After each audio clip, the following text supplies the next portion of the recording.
सर्वांना नमस्कार. बहरेल प्रेम कथेचे आधीचे सगळे भाग चॅनलवर अपलोड आहेत, ते नक्की वाचा. ही कथा माझी स्वलिखित आहे, तर कृपया कॉपी करू नका. चला तर मग सुरुवात करूया भाग 36ला. सायंकाळची वेळ. पाटीलवाडा एक गोड हास्यात रमलेला असतानाच त्याची 2 पावले टकटक करत आत येत होती. एक वेळ तर तिच्या निखळ हसण्यात हरवूनच गेला होता तो, पण पुढच्या क्षणी रागात मुठी घट्ट झाल्या त्याच्या आणि जबडाही आरक्त झाला. कारण समोर त्याची प्रिन्सेस आरवच्या खांद्यावर डोकं ठेवून हसत होती. तर आरवने सुद्धा तिला एका बाजूने मिठीत घेतली होती आणि दोघेही वसंतराव सोबत होणाऱ्या आरवच्या जुगलबंदीवर हसत होते. साधना सुद्धा त्यांच्या जवळच बसली होती. अभिला असं दारात उभं बघून पाठीमागून येणारे राजीवजी यांची पावले सुद्धा त्याच्या जवळ थांबली.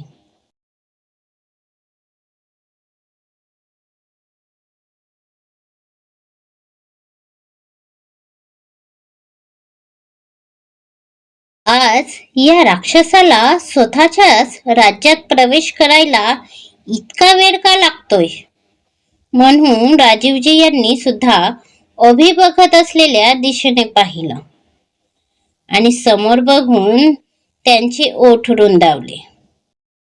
जणू दिवसभरात या राक्षसाने दिलेल्या त्रासाचा आता आपला बारका चिरंजीव आणि सून चांगलाच बदला घेत आहेत हे बघून त्यांच्या मनात आनंदाच्या उकळ्या स्फोटत होत्या.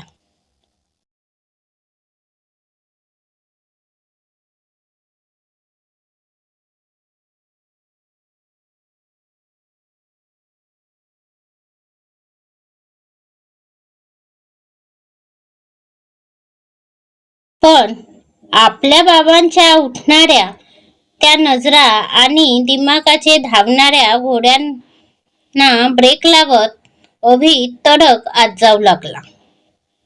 अभि आत आला आणि त्याने कसलाही विचार न करता सरळ वेदांतिकाला उचलून घेतली.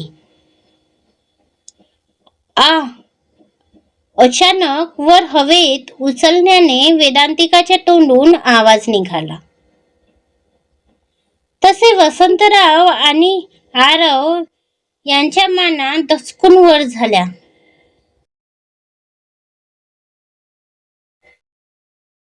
तर साधना घाबरत किचन मधून बाहेर आली आणि त्यांचा हात तोंडावर गेला.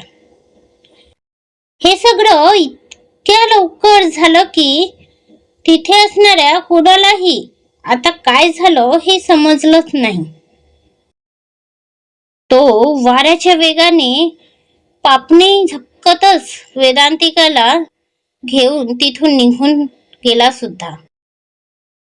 तर खाली ते सगळे स्टॅच्यू बनवून बघत राहिले.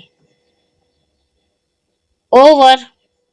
राजीवजी त्या सगळ्यांना फ्रीज बघून बोलले. तसे आता कुठे जाऊन ते सगळे म्हणजे साधना, वसंतराव आणि आरव भानावर आले. अरे राज, तुझ्या नालायक मुलाला काही लाजबीज आहे की नाही? असं सगळ्यांसमोर बाहुलीसारखं उचलून घेऊन गेला तो गुडियाला. त्याला सांग, इतकं जर वजन उचलायला आवडत असेल ना तर आपल्या त्या व्यायाम शाळेत वजनाची बोरी मागून घे.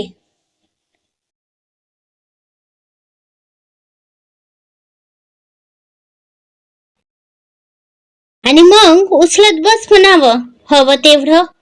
निर्लज्ज कुठला. वसंतराव नाकतोंड एकत्र करून बोलले.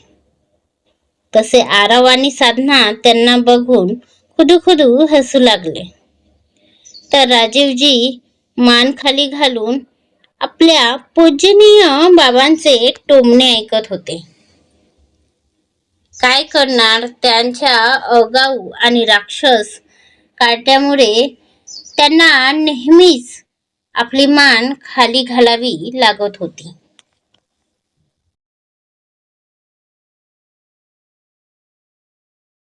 आता असा का मान घालून आहेस की तुला सुद्धा उचलायचं आहे कुणाला?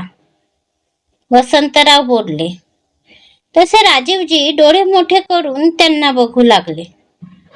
तर साधना लाजून किचनमध्ये पडून गेली. अहो, काय हे? असे कसे तुम्ही मला उचलून आणू शकता?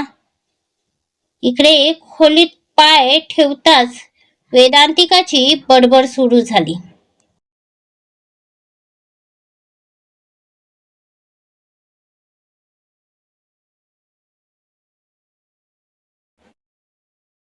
तिथे आजोबा होते, आरव दादा होता आणि बाबा सुद्धा होते. बोलत वेदांतिकाने आपली मान तिरकी केली. बोलत अभिने तिच्या ओठांवर आपले बोट ठेवले. तसा वेदांतिकाचा आवाज घोषात अडकला, कारण अभिच्या त्या खोडकर नजरा तिला डोळ्यांनी छेडत होत्या.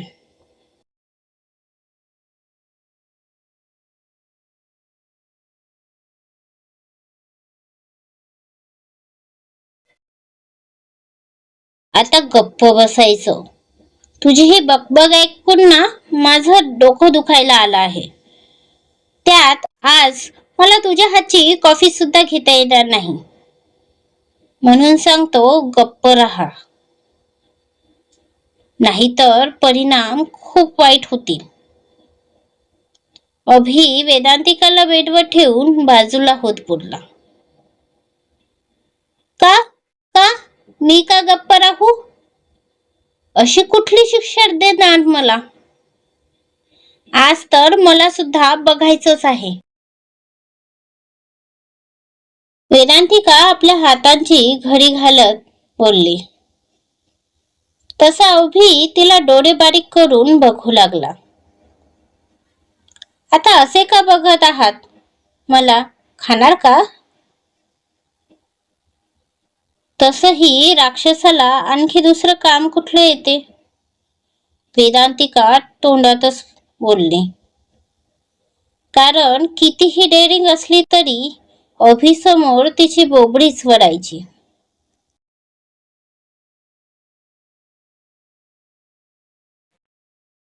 तर आता अभि मात्र तिच्या दिशेने चालू लागला. आता काय करणार? झोपलेल्या राक्षसाला हिनेच तर जाग केलं ना, मग परिणाम तर भोगावेच लागतील. तु, तु, तु, तुम्ही असे का जवळ येत आहात? जे असेल ते दुरूनच बोला. अभिला तसं आपल्या दिशेने जवळ चालत येताना बघून घाबरली बिचारी बाहुली.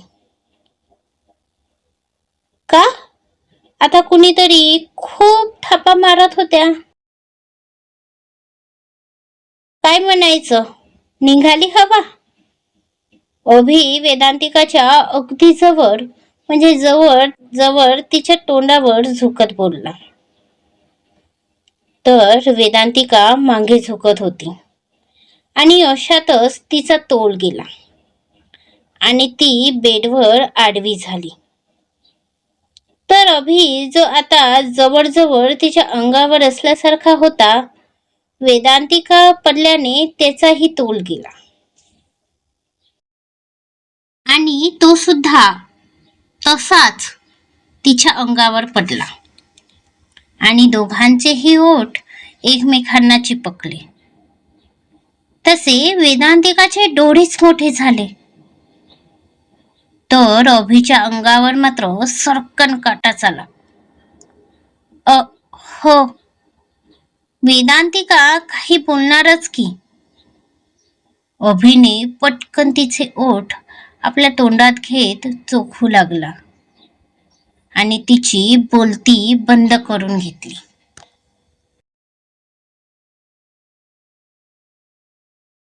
पुन्हा एकदा त्याच्या ओठांचा तो नाजूक स्पर्श होताच वेदांतिकाला तर अंगात गुदगुल्या होऊ लागल्या. ती तशीच त्याला बघत होती, तर अभि मात्र तिच्या त्या नाजूक पाकड्यांचा रस शोषून घेत होता. तो डोळे मिटून पूर्णपणे तिच्यात हरवला होता. कधी तिच्या खालच्या ओठाला चोखायचा, तर कधी वरच्या. आळीपाळीने तो तिच्या नाजूक ओठांचा समाचार घेत होता.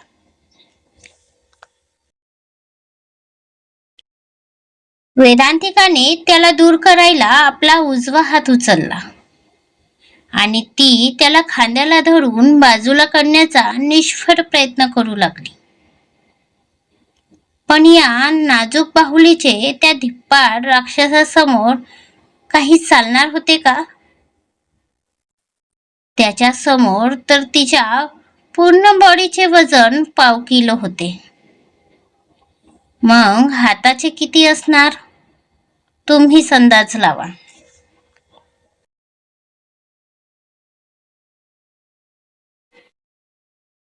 अभिने तसंच किस करत करत तिचा तो हात आपल्या हातात घेतला आणि बेडवर धरून दाबला आणि तिला अगदी पॅशनेटली किस करू लागला. त्याने एक हात तिच्या मानेत घातला आणि तिच्या चेहऱ्याला आणखी जवळ ओढून घेतली. थोड्या वेळाने वेदांतिका सुद्धा त्याच्या स्पर्शात हरवत त्याला साथ देऊ लागली. आता तिने सुद्धा आपले डोळे मिटून घेतले होते.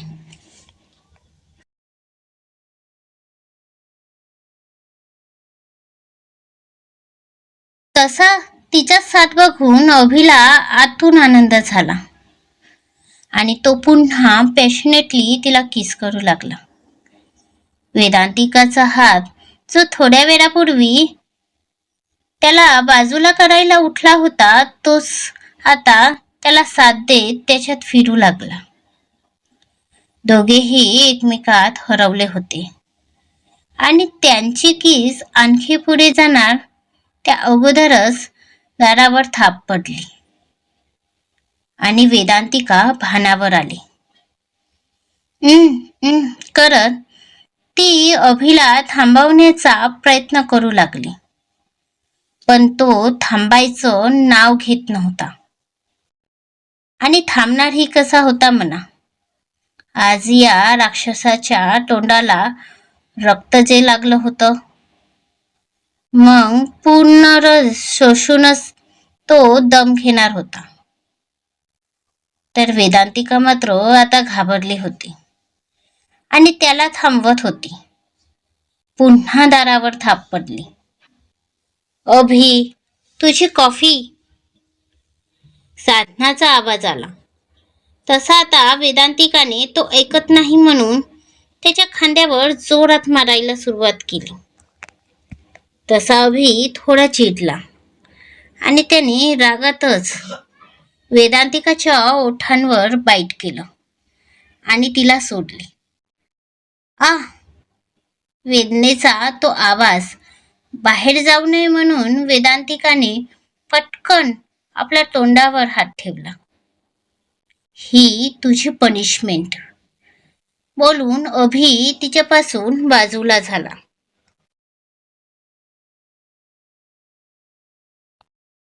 आणि तिला बघतच आपल्या अंगठ्याने त्याने आपले ओठ पुसले आणि जाऊन दार उघडला.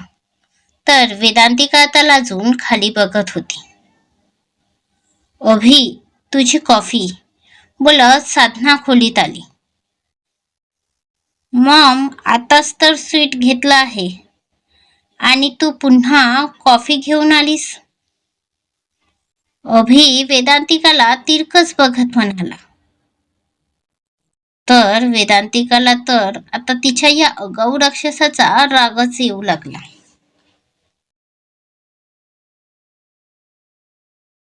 एकतर आधीच तिला लाजून सोडली होती, इतकी की तिला त्या बुकमधून मान सुद्धा वर काढू वाटत नव्हती, जी साधना आल्या आल्या तिने आता हातात घेतली होती. त्यात असं काही बोलून तिला आणखी लाजून सोडत होता. अरे अभि, तुला कधीपासून ती ब्लॅक कॉफी गोड वाटायला लागली आहे? आणि तू कधी स्वीट खाल्लंस? साधना कॉफी टेबलवर ठेवत बोलली.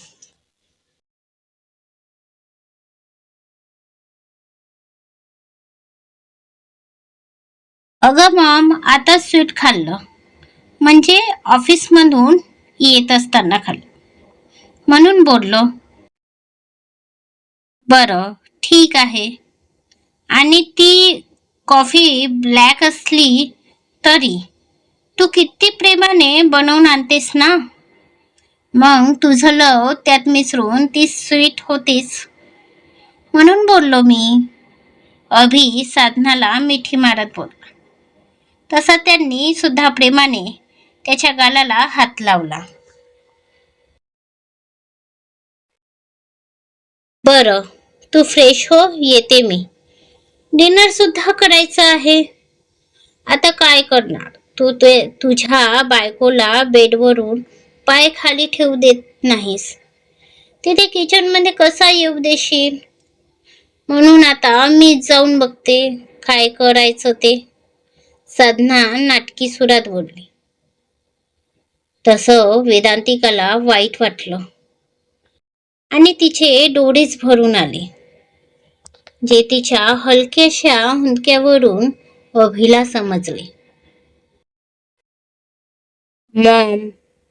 अभि, अरे बेटा, मी मस्करी करत आहे. साधना वेदांतिकाचा पडलेला चेहरा बघून हसत म्हणाली. बरं, येते मी, बोलून साधना खाली निघून गेली. अभिने एकदा तिरकस हसत वेदांतिकाला बघितलं आणि तो सुद्धा फ्रेश व्हायला वॉशरूम कडे निघाला.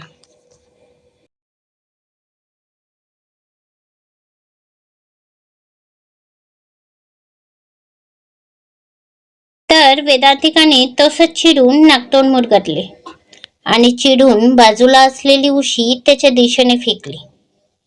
तसा अभि आणखी हसला आणि हसतच वॉशरूम मध्ये पळाला. पुढील भाग लवकरच. आजचा भाग कसा वाटला ते कमेंट मध्ये नक्की सांगा.